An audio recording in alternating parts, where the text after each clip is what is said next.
Boss, I'm hit. Are you okay? Glass does not shatter quietly. It sounds like the sky breaking. Maya Alberts heard it twice in the space of a second. First the crack of automatic fire against the driver's side window, then the deeper, wetter sound of Hun Chiback's bodyguard hitting the pavement behind a shipping container. Fog rolled low across Incheon's container yard, thick enough to swallow the muzzle flashes as soon as they appeared, and somewhere in that fog, 5 men were being paid to make sure Chiback did not see morning. Maya was 2 kilometers away when the alert hit her wrist monitor. She was in the driver's seat of a matte black coupe 90 seconds later, running a red light at a speed that would have ended her career at any bank in Atlanta. She was not thinking about her resignation letter anymore. She was thinking about the 11 seconds it would take to reach the third gate, and whether Chiback would still be breathing when she got there.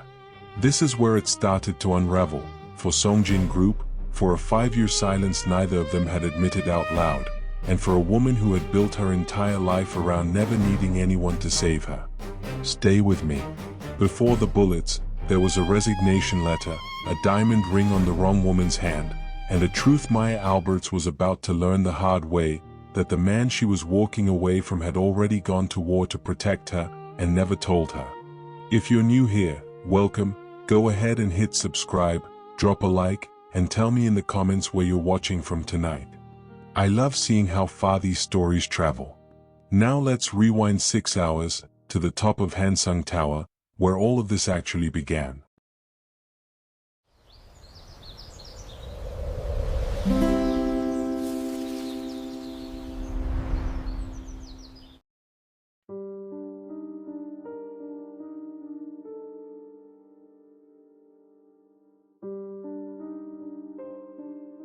Rain hit the floor-to-ceiling windows of the Hansung Tower penthouse in long, uneven sheets, blurring the skyline of Gangnam into a wash of gold and gray light.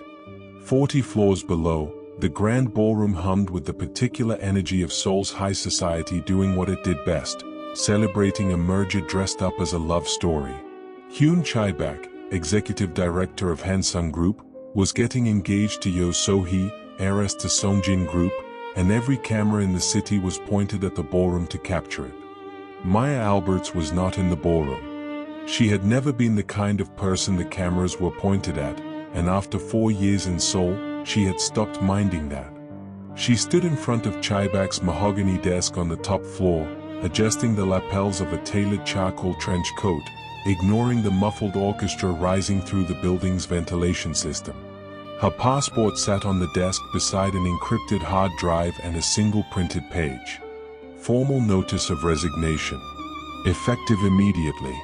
She had written it in both Korean and English, the way she wrote everything that mattered, twice, so there could be no argument later about what she meant.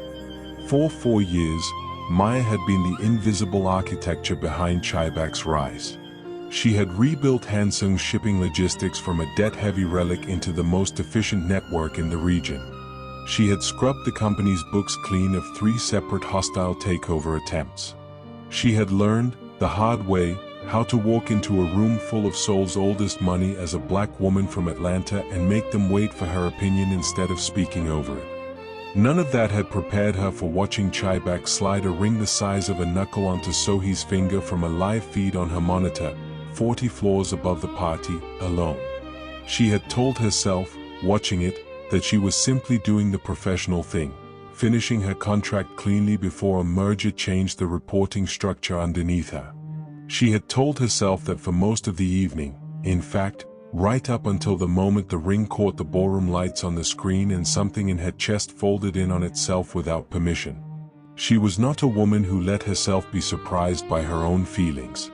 She had built a career on not being surprised by anything. And yet there it was, plain, inconvenient, arriving 4 years too late to be useful. She picked up her briefcase and turned toward the private elevator. The doors did not open. Instead, the heavy oak doors behind her swung shut with a mechanical certainty, the biometric lock engaging with a short, final tone. Chiback stood in the doorway.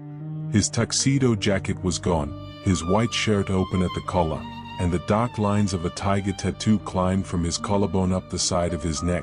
Old ink, older than Maya had known him, a mark from a life he rarely mentioned and never explained.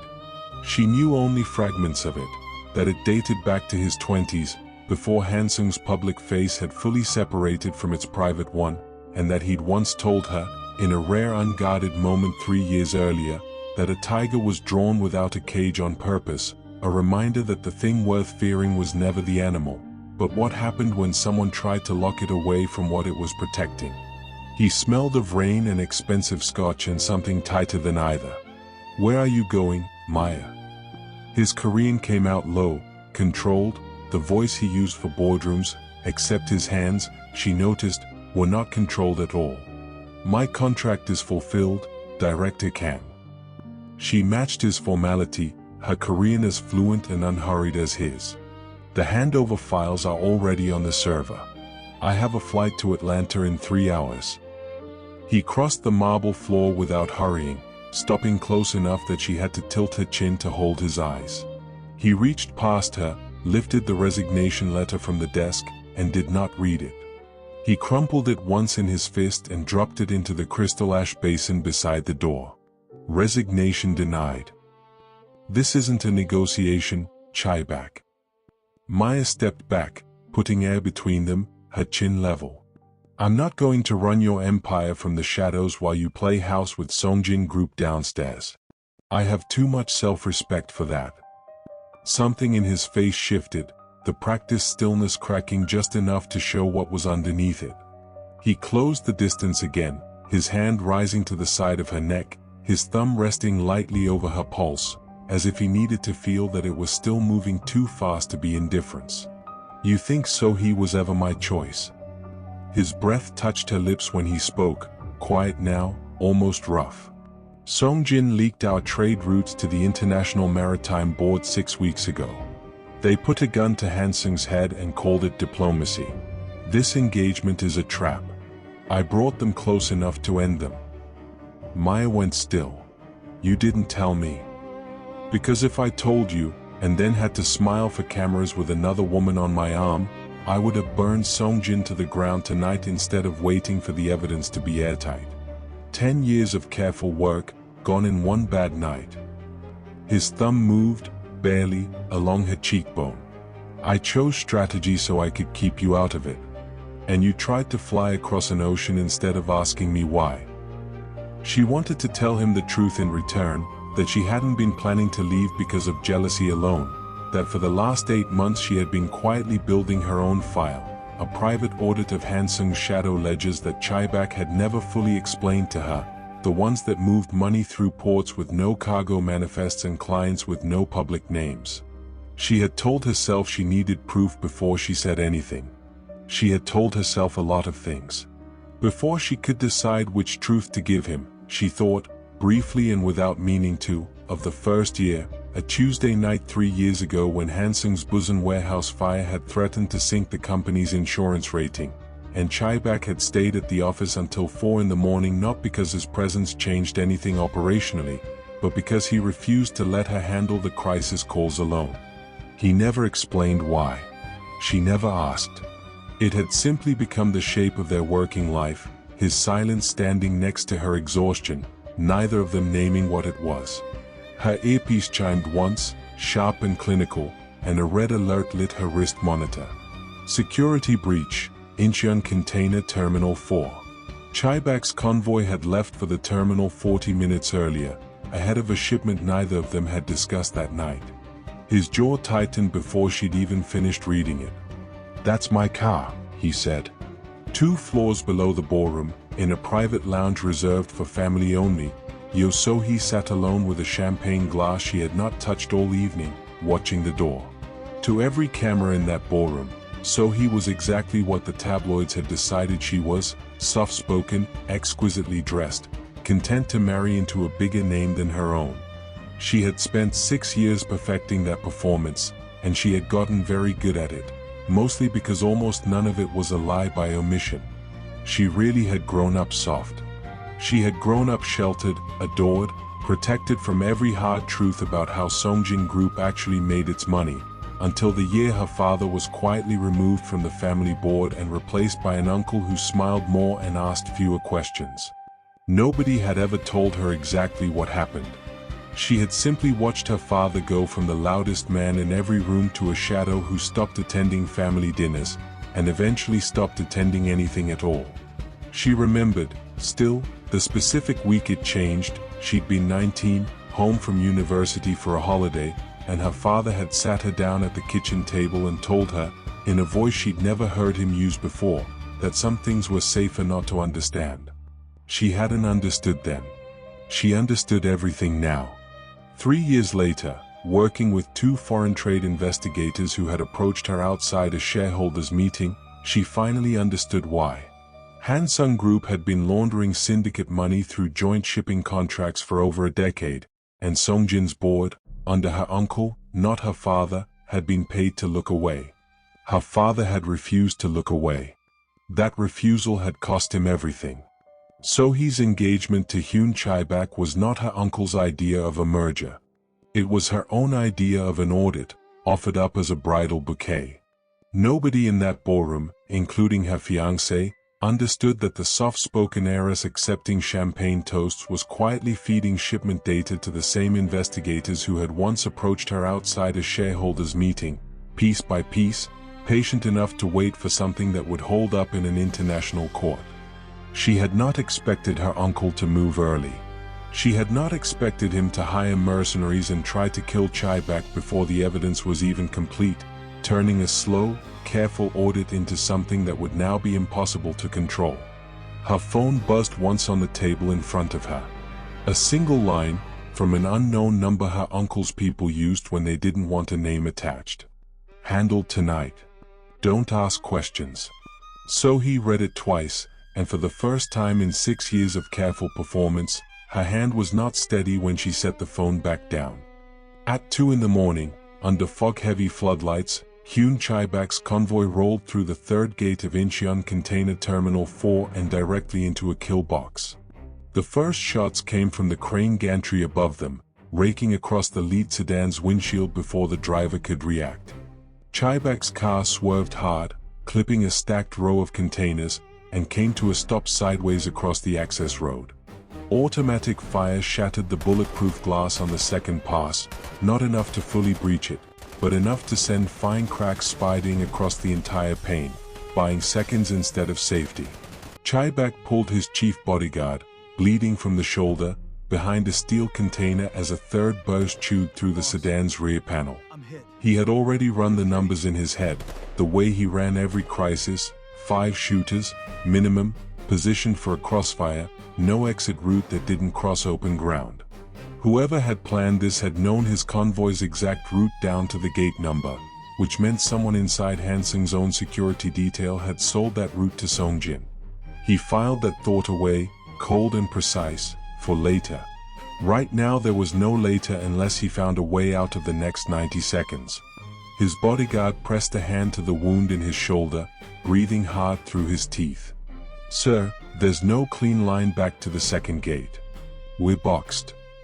"I know," Chiback said, scanning the gaps between containers for anything resembling cover that led somewhere other than deeper into the kill zone. He had been in dangerous rooms before, boardrooms disguised as diplomacy, negotiations where the wrong word cost a division instead of a life, but he had never once, in 10 years of building Hansung's private defenses, imagined the night would end on wet concrete with his own security detail's silence working against him instead of for him. Engine noise cut through the gunfire, a sound too fast and too controlled to be another mercenary vehicle.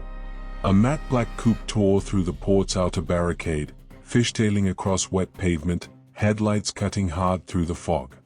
The passenger door kicked open before the car had fully stopped. "Get in." Maya was behind the wheel, both hands steady on it despite the glass shrapnel already grazing one forearm, her focus narrowed to the width of the windshield in front of her. Chiback hauled his bodyguard into the back seat, then dove into the front as a fresh burst of fire raked across the coupe's rear panel. Maya threw the car into reverse before his door had fully shut, executing a turn tight enough to scrape the undercarriage against a concrete barrier, and accelerated back through the gap in the barricade she just created. Within 90 seconds, the floodlights and gunfire were behind them, swallowed by fog and distance. Chiback looked over at her, hair loosened from its pins, a thin line of blood tracking down her forearm, hands that had not once left 10 and 2 on the wheel. You drove into a firefight in a street car. You're a genius in a boardroom, Chiback, but your tactical driving is trash.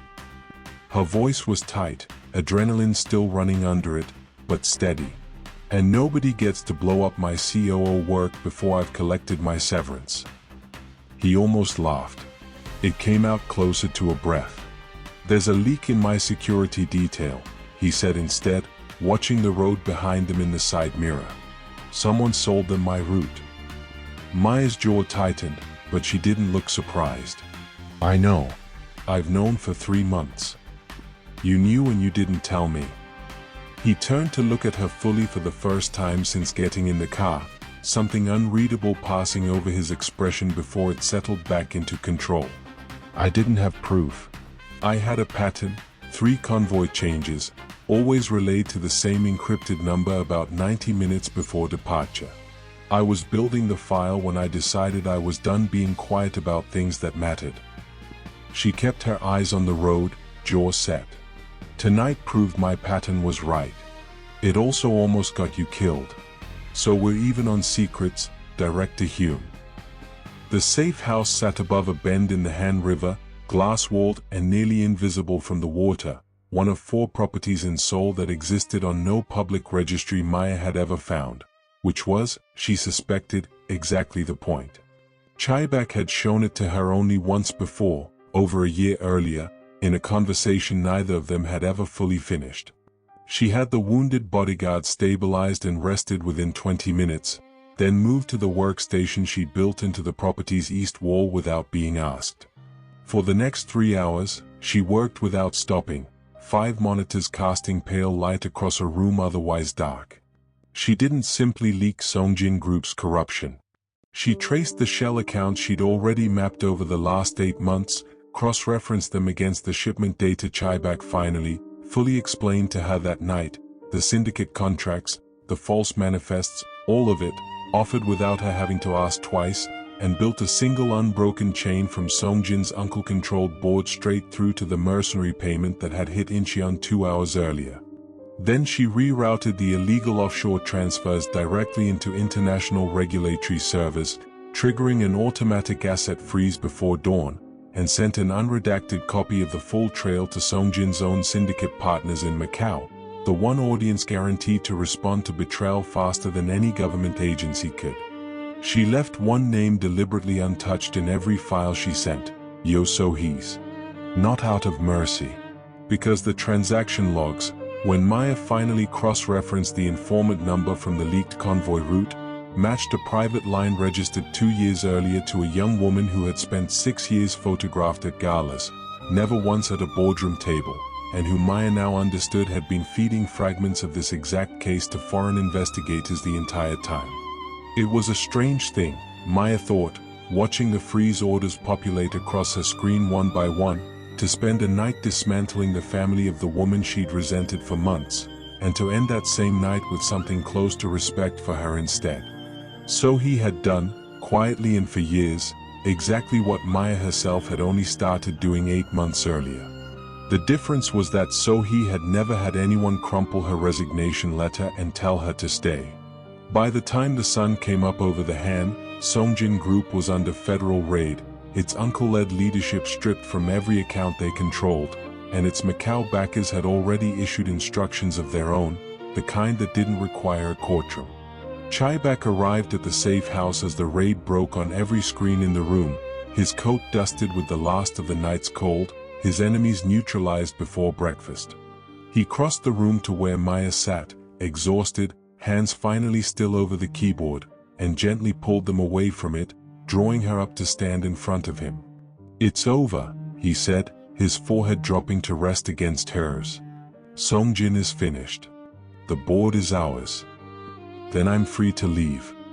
She said it softly, testing him one more time, watching his face for the flinch she half expected.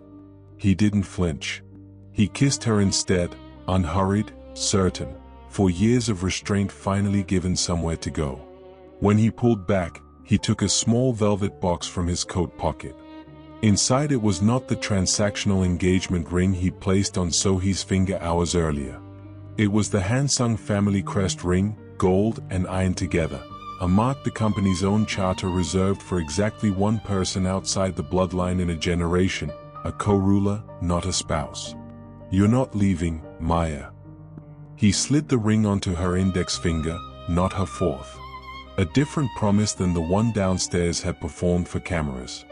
"Tomorrow we announce the new chief executive and co-owner of Hansung Group." She looked at the ring, then at him, something in her chest finally unclenching after 4 years of holding it tight. "The board won't like a black woman running South Korea's largest shipping group," she said, but there was no real doubt in it now, just the last habit of caution. "Then we'll buy the board," Chiback said. "Or replace it." She laughed then, quiet and a little disbelieving, the sound of someone setting down a weight she'd been carrying so long she'd stopped noticing its shape. Outside the Safehouse windows, the Han River had gone the color of pale steel with the first real light of morning, and for the first time in longer than she could remember, Maya let herself simply stand still in a room without already calculating the next 3 moves. Sohi did not attend the press conference 3 days later announcing Hansung's new leadership. She watched it from an airport lounge in Incheon, a single carry-on bag beside her chair, boarding pass already in hand for a flight with no return date attached to it. Her uncle was in federal custody. Songjin Group, the company her grandfather had built and her father had refused to corrupt, no longer existed in any form she recognized. She had spent 6 years playing soft to bring down exactly this outcome, and now that it had happened, she felt none of the relief she'd imagined she would. Her phone buzzed once, a message from one of the investigators she'd worked with quietly for years, the first time either of them had used anything but an encrypted, disposable line. "You did the right thing. Your father would know that." She didn't answer it. She turned her phone off entirely, tucked it into her bag, and watched the runway lights blur through the window as her flight taxied out. Somewhere over the years of championship galas and photographed smiles, she had learned to disappear in plain sight. She intended to use that skill one more time, for herself, before deciding what came next. She had never once, in 6 years, hated Hun Chiback. He had simply been standing in the middle of a story that was never really about him. If anything, watching the press conference from a distance, she felt something close to relief on his behalf, that he'd found, in Maya, someone who wouldn't need 6 years and a stranger's evidence to finally say what she meant. 6 weeks later, Hansung Tower's boardroom held its first meeting under joint leadership. 12 directors sat around a table that had never in its history seated a woman as co-owner, let alone a black American one, and every one of them had spent the prior month discovering exactly how completely Hun Chiback meant it when he said he would replace anyone who couldn't accept that. The transition had not been quiet. 2 directors resigned within the first 2 weeks, citing personal reasons that satisfied no one and were questioned by exactly no one either. A third tried, briefly, to organize a shareholder challenge to the new leadership structure, and found his own trading history quietly, thoroughly audited by the same woman he was trying to remove, an audit that turned up nothing illegal, but made clear to him and everyone watching exactly how visible his finances now were. He did not raise the subject again. Maya sat at the head of the table across from Chiback, the Hansung crest ring catching the light every time she turned a page. She had spent the 6 weeks since Incheon rebuilding the very system she'd once quietly threatened to walk away from, not because anyone forced her to stay, but because for the first time since she'd arrived in Seoul, she was building something with full information instead of half of it, and a partner instead of a boss. "Item 4, she said, sliding a folder to the director on her left without looking up. "The Macau routing contracts are closed. Permanently. If anyone at this table has a problem with that, I'd like to hear it now, in this room, instead of finding out about it at 2 in the morning at a container terminal." One of the older directors, a man who had sat on Hansung's board since before Chiback was born, cleared his throat. Those contracts represented 11% of last year's shipping margin, Director Alberts. Closing them without a replacement pipeline is not a small decision. It's not, Maya agreed evenly. It's the correct one. I've already drafted 3 legitimate freight contracts to cover the shortfall within 2 quarters. You'll find them behind tab 5.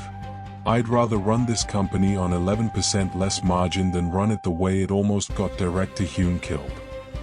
The room was quiet for a moment. The older director studied her, then nodded once and turned the page. No one else spoke. Chiback watched her from across the table with the same stillness he'd worn for 5 years, except now it wasn't a mask over anything. It was simply what it looked like when a man finally had nothing left to hide from the one person he'd spent 4 years protecting in silence. After the meeting emptied, he crossed to where she stood at the window, soul spread out below them in ordinary daylight instead of rain. "Regrets?" he asked. "About staying?" She considered it honestly, the way she considered everything. "No. About waiting 4 years to say what I actually wanted instead of writing a resignation letter about it. Yes. That part one regret." "Then we won't do that again," he said. "Either of us." He said it plainly, without the performance he'd worn for cameras his entire adult life, and she believed him more for the plainness of it than for anything more dramatic he could have said instead. She held his gaze, thinking of Sohi's empty seat at a wedding that never happened, of a resignation letter still crumpled in a crystal basin somewhere in a penthouse office, of how close 2 people could stand to the truth for years and still choose the quieter lie instead. Some cost had been paid for what they had now, by someone else, in a currency neither of them had asked her to spend. "Agreed," Maya said. "No more quiet exits. If something's wrong, we say it out loud, at the table, where it can actually be fixed." He took her hand then, the Crest ring catching the window light, and neither of them said anything further for a while, the kind of silence that needed no translation in either of their languages, because for once it wasn't hiding anything. Outside, the city kept moving the way it always did, indifferent to boardrooms and burned syndicates alike. Inside, for the first time in 4 years, neither of them was performing anything for anyone. Every story about power eventually asks the same question: what does it cost the people standing closest to it to keep quiet?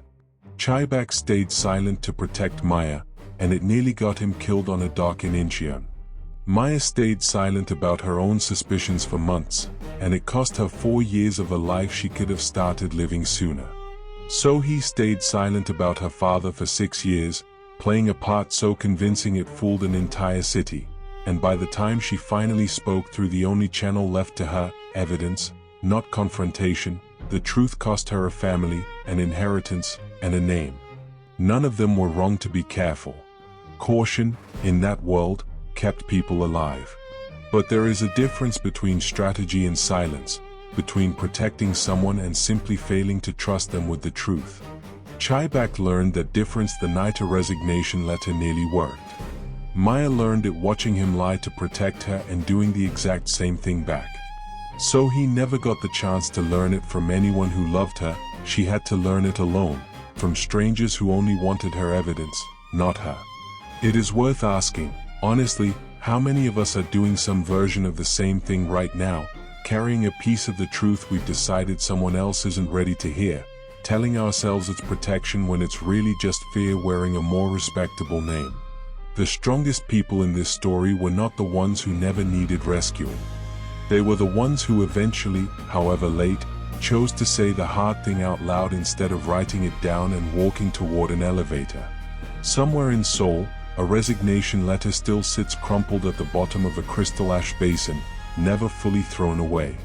Chiback kept it there on purpose, he told Maya once, months later, not as a trophy, but as a reminder of exactly how close silence had come to costing him the one thing strategy was never supposed to touch. Maya never asked him to remove it. Some proof of what almost happened is worth keeping in plain sight, so it never quietly happens again.